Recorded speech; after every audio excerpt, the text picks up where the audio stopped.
This channel does not promote any violent, harmful, or illegal activities. All content provided by this channel is meant for an educational purpose only. চাঁচলে 221 number booth এলাকায় আক্রান্ত বিজেপির agent গাড়ি ভাঙচুর করা হয়েছে।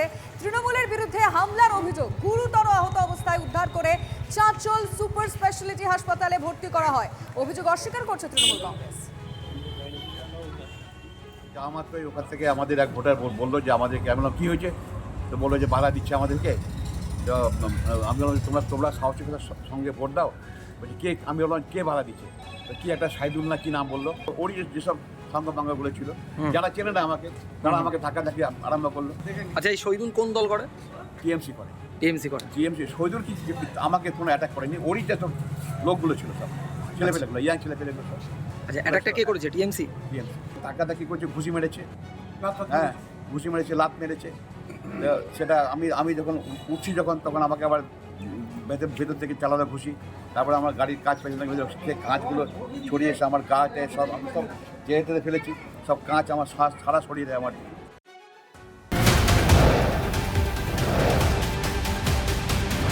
আর এই মুহূর্তে ভোট দানের হার কত জানাচ্ছে কমিশন। আপনাদের জানায় একটা পর্যন্ত 62%।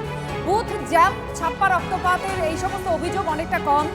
শ্রাবন্তী আমাদের সঙ্গে রয়েছেন, আমাদের প্রতিনিধি। শ্রাবন্তী, অন্যান্য বারের থেকে এই অনুপাত বা এই হার ভোটদানের কি ফারাক রয়েছে, কি তুলনায় আসছে? দেখো, অন্তত 5% বেশি বলা যেতে পারে অন্যান্য যে বিগত নির্বাচনগুলি থেকে। এবারে ভোটের শতাংশের হার এখনো পর্যন্ত বেলা 1টার বিশেষ যদি ধরা যায় সেটা অনেকটাই বেশি। 62.7% ভোট, অর্থাৎ প্রায় সমস্ত জায়গায় আজকে যে 152টি আসনে নির্বাচন হচ্ছে সেখানে সব থেকে বেশি বলা যেতে পারে মালদাতে প্রায় 58%, মুর্শিদাবাদে 62%, পশ্চিম বর্ধমানে 60.37%, পশ্চিম মেদিনীপুরে 65%, পূর্ব মেদিনীপুরে 62%। ওভারঅল যদি দেখা যায় তাহলে 62% ছাড়িয়ে গেছে। খুব স্বাভাবিক, সাধারণভাবে নির্বাচনে অন্তত উত্তরবঙ্গের ক্ষেত্রে 90% ভোট পড়ে। ভোটের যদি এই হার থাকে, এবার সেই রেকর্ড কিছু ছাপিয়ে যাবে কিনা, এখন সেই প্রশ্ন বিভিন্ন জায়গায়। ধন্যবাদ।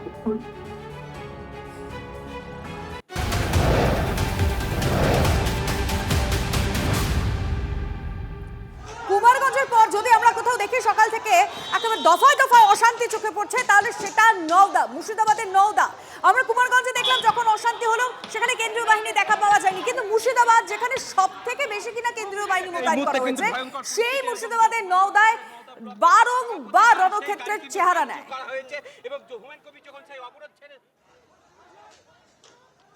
এই মুহূর্তে কিন্তু ভয়ঙ্কর পরিস্থিতি, এবং যে হুমায়ুন কবিরের যে নওদা ব্লকে সভাপতির গাড়ি, সেই গাড়ি কিন্তু ভাঙচুর করা হয়েছে। এবং যে হুমায়ুন কবির যখন সেই অবরোধ ছেড়ে চলে যাচ্ছিলেন, সেই সময় দেখতে পাচ্ছ সেই রাস্তার মধ্যে ইট পড়ে রয়েছে, সেই সমস্ত ইট দিয়ে কিন্তু ছোড়া হয়েছে হুমায়ুন কবিরের গাড়ি। তারপরে পিছনেই ছিল ক্যামেরা পার্সনকে আগে দেখানোর জন্য বলবো, প্রথমে ছিল ব্লক সভাপতির গাড়ি, তারপরে কিন্তু হুমায়ুনের গাড়ি এবং অন্যান্য নিরাপত্তারক্ষীরা তাকে ঘিরে রেখেছে এই মুহূর্তে। এবং তার গাড়ি কিন্তু, তার ব্লক সভাপতির গাড়ি যেভাবে ভাঙচুর করা হয়েছে তুমি দেখতে পাচ্ছ। এই মুহূর্তে হুমায়ুন কবির কিন্তু গাড়ির ভিতরে রয়েছে। করুক না, তারপরে এর ফল পরিণতি কি হবে দেখা যাবে। অপর দিক থেকে বাঁশ লাঠি হাতে দাঁড়িয়ে রয়েছে, মুখে গামছা বেঁধে, তুমি দেখতে পাচ্ছ রণক্ষেত্র চেহারা নিয়েছে। এই দেখো, দুই পক্ষের কিন্তু ব্যাপক সংঘর্ষ।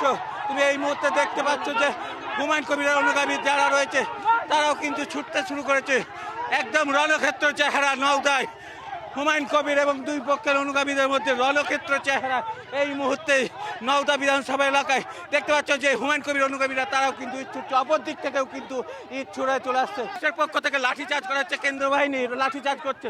তুমি দেখতে পাচ্ছ কিন্তু এই মুহূর্তে যে লাঠিচার্জ, সেই লাঠিচার্জ তুমি দেখতে পাচ্ছ লাঠিচার্জ করা হচ্ছে পুলিশের পক্ষ থেকে। যারা হুমায়ুন কবিরের অনুগামী তাদেরকেও কিন্তু লাঠিচার্জ করা হচ্ছে।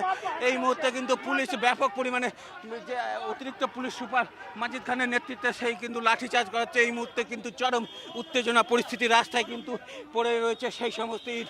দুই পক্ষের দিক থেকেই যেভাবে উত্তেজনা তৈরি হয়েছে, মুর্শিদাবাদের সেই পুরনো ছবি, ভোট মানে মুর্শিদাবাদে হিংসা। তুমি দেখতে পাচ্ছ যে তার যে ব্লক সভাপতি, তার যে গাড়ি ভাঙচুর করা হয়েছিল, এবং তারপরে একের পর এক গাড়ি কনভয় আসছে, সেই গাড়ি কিন্তু এখনও রয়েছে।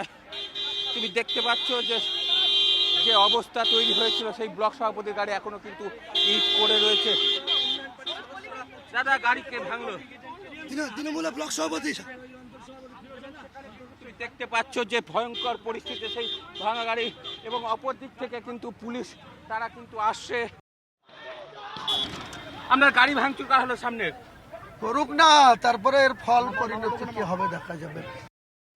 এই মুহূর্তে আমরা দাঁড়িয়ে রয়েছি হুমায়ুন কবিরের কাছে। যে ঘটনা ঘটলো, এই যে আজ হঠাৎ করে এরকম ঘটনা পরিস্থিতি হলো, আরে আপনারা দেখছেন তো, গত রাত ভোর সাধারণ এখানকার মানুষকে জিজ্ঞেস করুন, কিভাবে মহিলাদের জিজ্ঞেস করুন, নওদা থানার পুলিশের একটা অংশ, কিছু পুলিশ অফিসার, কাল থেকে এসপিকে বারবার বলা হয়েছে, অ্যালার্ট করা হয়েছে, উনি নিজে বলেছেন অ্যাডিশনাল এসপি মজিদ খান প্রেজেন্ট থাকবে, আছে, কিন্তু এখানে তাদের সামনে কিভাবে মস্তানি করে চলে আসছে তেড়ে।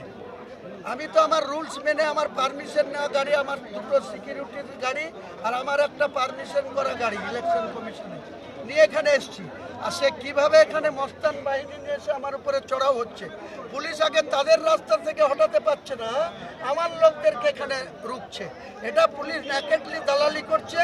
মুর্শিদাবাদের বহরমপুরের পুলিশ সুপারকে কালকে, আজ ভোট হতে দিন, কালকে ওকে সবক শেখাবো। আমাকে এখানে গুন্ডাগিরি করবে তার ব্লক সভাপতি, আর আমি তাকে চুমু খাবো নাকি? নওদার পুলিশ প্রশাসন ডাইরেক্ট তৃণমূলের হয়ে গুন্ডাগিরি করছে।